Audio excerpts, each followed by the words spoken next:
Et donc ça sera vraiment l'étude qui tranchera quelque chose. Qu'est-ce qu'il faut dire pour ceux qui ont déjà l'idée de normes disponibles? Deux choses. Bon, d'un côté, qu'il n'y a eu aucun souci de toxicité, ça c'est important, c'est-à-dire toutes les études qui ont été menées jusqu'à maintenant, la phase 1, la phase 2, cette étude aux États-Unis, les petites études non contrôlées qui se sont faites dans des endroits multiples n'ont jamais mis en évidence des soucis de toxicité. Chose qui n'est pas étonnante parce qu'en fait c'est un produit qui ressemble beaucoup à un composant physiologique de cellules. Donc on ne s'attendait pas à voir beaucoup de toxicité. Ce qu'on voit comme toxicité, c'était un peu de, si on peut l'appeler comme ça, c'est que certains sujets se retrouvent cette chose un peu lourde sur l'estomac. Il y a eu un peu de troubles au niveau gastro-intestinal, normalement transitoires. Les seuls effets secondaires sérieux qui se sont vus durant cette étude étaient liés à des conditions préexistantes, c'est-à-dire c'était des sujets qui avaient déjà eu certaines conditions relativement, même avant les traitements, et n'ont pas été influencés par les traitements. Chose importante, que quand on fait une étude clinique, on enregistre tout.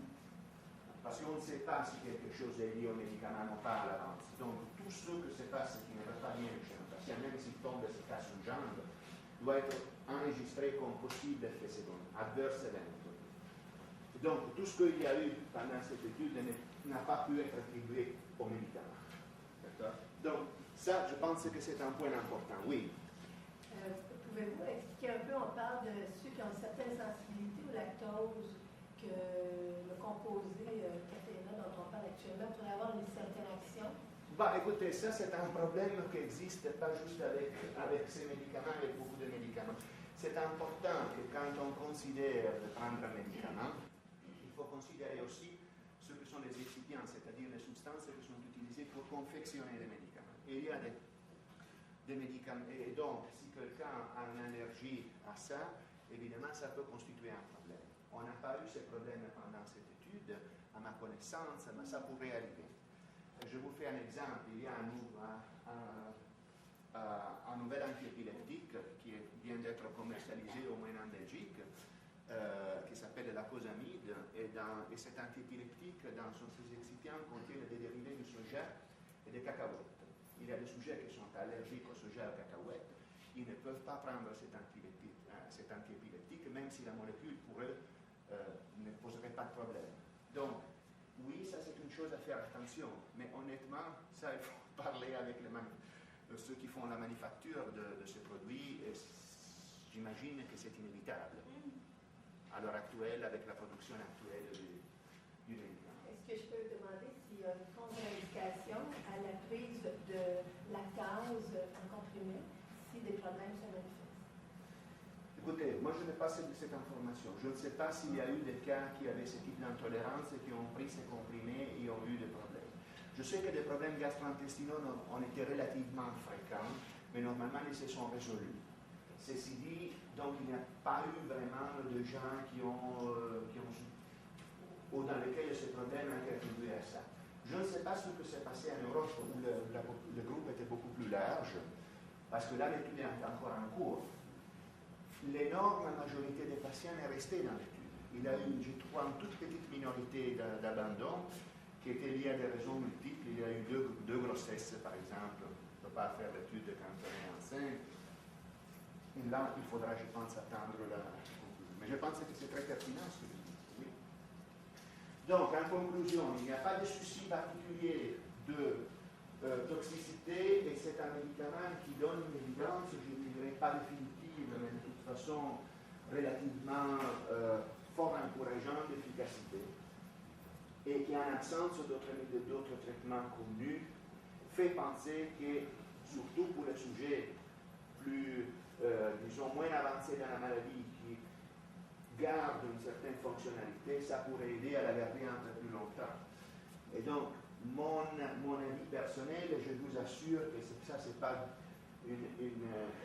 comme je peux dire, quelque chose que j'ai reçu l'indication de dire de la part de Santhera, parce qu'on n'en a pas du tout parlé de ce que j'avais dit. Je pense que si le médicament est disponible, je suis de l'avis de de suivre ce type de traitement.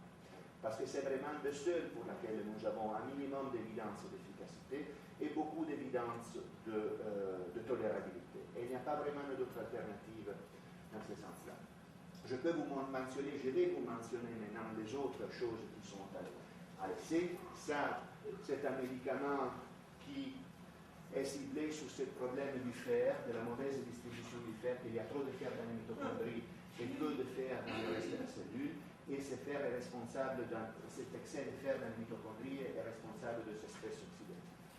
Et donc, j'ai emprunté ces diapos du professeur Kavancic de Jérusalem, qui s'est occupé, disons, s'est intéressé à cette question et en collaboration avec Arnaud Munich, qui est un généticien à l'hôpital des Pierres à Paris, ont pensé d'utiliser ces médicaments qui s'appellent le défériprone dans la maladie, qui pourraient, disons, pour ces caractéristiques pharmacologiques, pourraient redistribuer ce fer qui est en excès dans les mitochondries, le ramener dans le reste de la cellule et donc aussi diminuer sa toxicité à ce niveau-là et améliorer les conditions de la maladie. C'est une substance qu'on peut donner par la bouche, à contraire d'autres substances qui vivent le fer, qui est très bien tolérée normalement et qui est capable de rentrer dans le système nerveux, de passer dans ce qu'on appelle la barrière hématocéphalique. Il y a l'évidence des systèmes de culture cellulaire que cette substance donnée à l'issue de la culture peut corriger certaines anomalies biochimiques qu'on retrouve quand la frataxine est insuffisante, comme par exemple la production d'énergie de la part des mitochondries et le fonctionnement de certaines enzymes. Ils ont fait une première étude pilote donc non contrôlée, dans laquelle ils ont vu que certains excès de fer qui se retrouvent dans une région du cervelet de ces patients sont qu'un excès de fer qu'on retrouve dans cette région du cervelet qui s'appelle le noyau d'entrée de certains patients est effectivement amélioré par ce traitement.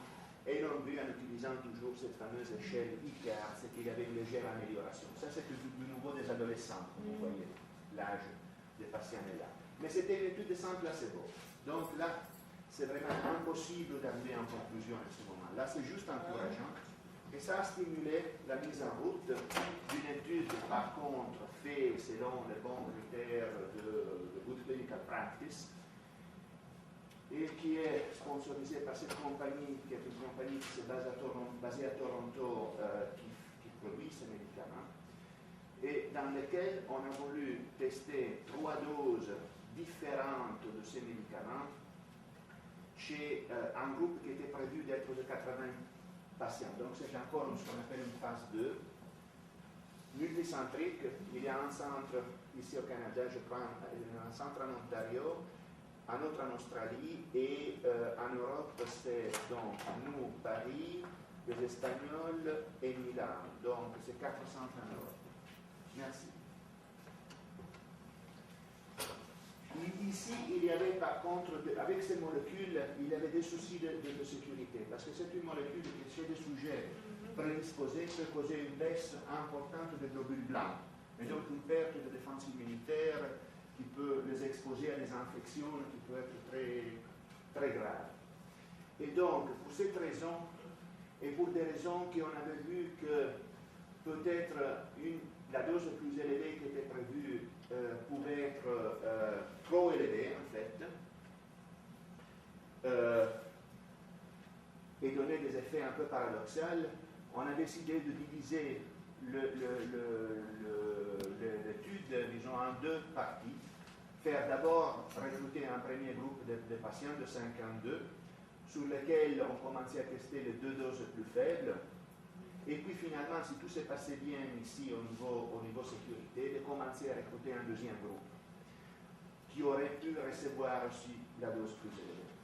Ce que s'est passé, c'est que ici tout s'est bien passé, on a commencé avec le groupe 2, mais le groupe 2, on s'est rapidement rendu compte que ça ne marchait pas cette dose élevée. En fait, que ça causait une aggravation de la taxe. Chose qui était un peu prévue déjà, si on voulait un peu réfléchir par des études au laboratoire, et donc on a arrêté ça. C'est ici ce que je vous dis, il y a un système de monitorage de la toxicité test a été activé, ce groupe a été arrêté et donc l'étude s'est limitée aux premiers 52 patients. L'étude est conclue le mois de juin et on attend sous peu